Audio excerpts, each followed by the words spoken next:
sus ideales por justicia social, su objetivo de eliminación de la pobreza y de dignificación del ser humano. Y cuando hablamos de dignificación del ser humano, estamos hablando de derechos humanos. Vaya entonces, en esta reflexión, nuestro homenaje a Sendik como luchador por los derechos humanos. Cuando hablamos de derechos humanos, a veces solamente nos imaginamos los derechos civiles y políticos y dejamos de lado los derechos sociales, económicos, culturales, los derechos colectivos, los derechos de los pueblos. Cuando hablamos de eliminar la pobreza, cuando se buscó la justicia y se busca la justicia social, estamos en definitiva hablando de implementar modelos en base a los derechos humanos en un todo interdependiente e indivisible. No podemos concebir los derechos humanos como elementos aislados, independientes unos de otros, sino que constituyen una madeja interdependiente e indivisible. No hay vigencia de un derecho humano si no se da la vigencia de los demás derechos. Y todos tienen el mismo rango: sociales, económicos, culturales, colectivos y los derechos civiles y políticos.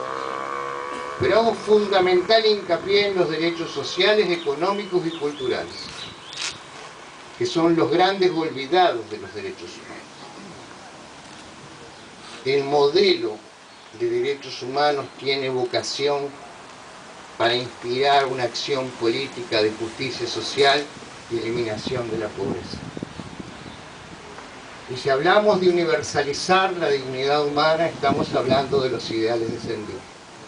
Y si hablamos de implementar un modelo en base a los derechos humanos, estamos hablando de los ideales de Sendik.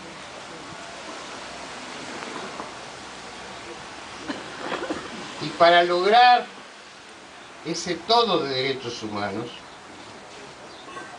para lograr esas condiciones esenciales para que viviendo en sociedad cada una de las personas pueda realizarse dignamente como tal, en su cortito tiempo vital, en equilibrio físico y psíquico, eligiendo su rol en la sociedad y su vocación de vida, tenemos que pensar en cuáles son las condicionantes económicas, sociales, culturales y políticas que debemos reformular para permitir que realmente un modelo de derechos humanos permita cambios que eliminen la pobreza, que universalicen la dignidad humana.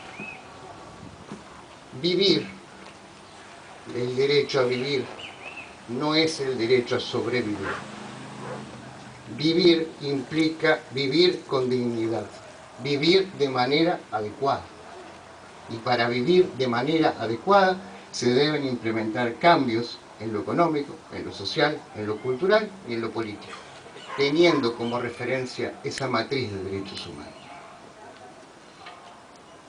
La podemos sintetizar en el desarrollo, el derecho al desarrollo como la gran síntesis de los derechos humanos, el derecho individual y colectivo de generar políticas de desarrollo, de participar en los beneficios de desarrollo, pero no en un desarrollo que se mida por el crecimiento económico o por los números, sino un desarrollo con dimensión humana, que permite instrumentar esas condiciones sociales, políticas, culturales y económicas, para que cada una de las personas pueda realizarse dignamente como tal. El modelo de desarrollo debe estar direccionado hacia la matriz de los derechos humanos, condiciona la dirección.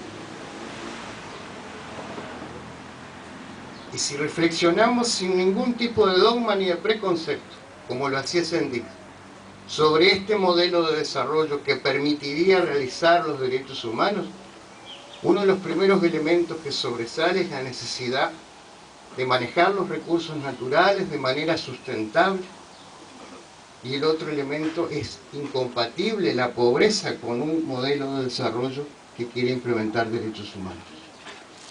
Recursos naturales en forma sustentable para eliminar la pobreza. Interrelacionados, indivisibles. Que nos va a hacer reflexionar sobre la propiedad de los recursos naturales. Que nos va a hacer reflexionar sobre el modelo de gestión de política de recursos naturales. Que nos va a llevar a reflexionar y a debatir sobre la propiedad privada de la tierra de producción.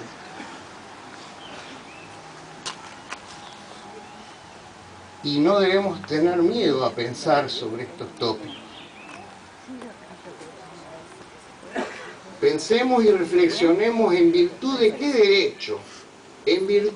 derecho la tierra fue apropiada.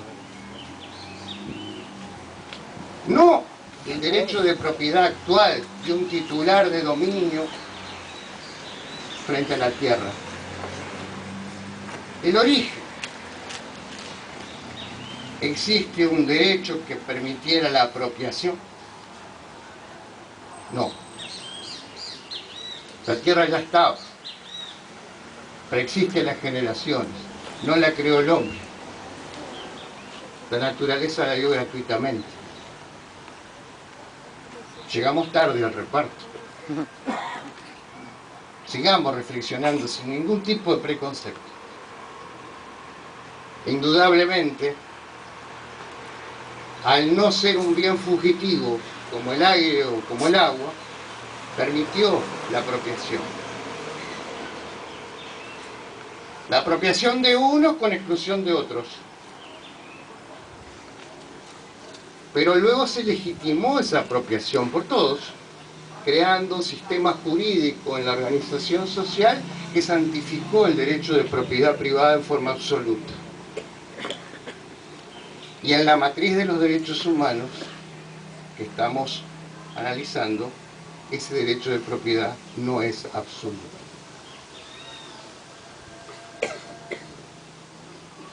Y si seguimos reflexionando, nos vamos a dar cuenta de que el acto de hombres de alguna generación anterior condicionó para el futuro las relaciones hoy de nuestra generación. Porque no solamente se legitimó la apropiación, sino que también, por las reglas de la herencia, se sigue manteniendo generación tras generación y seguimos llegando tarde.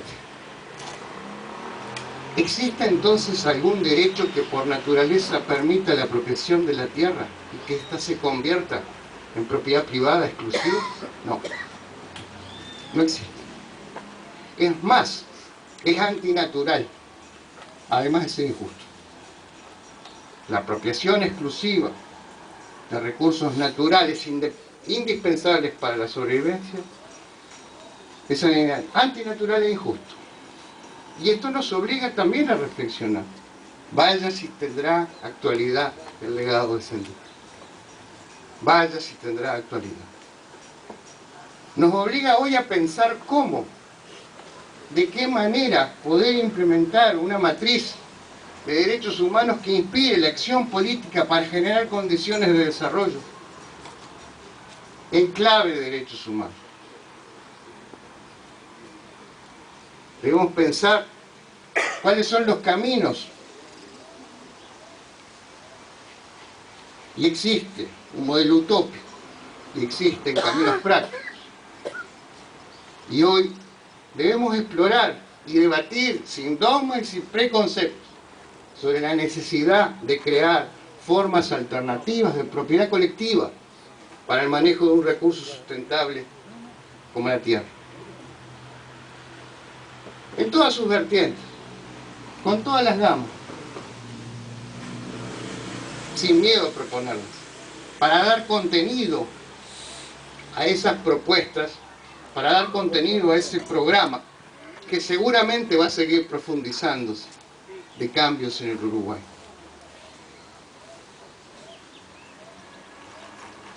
Y también,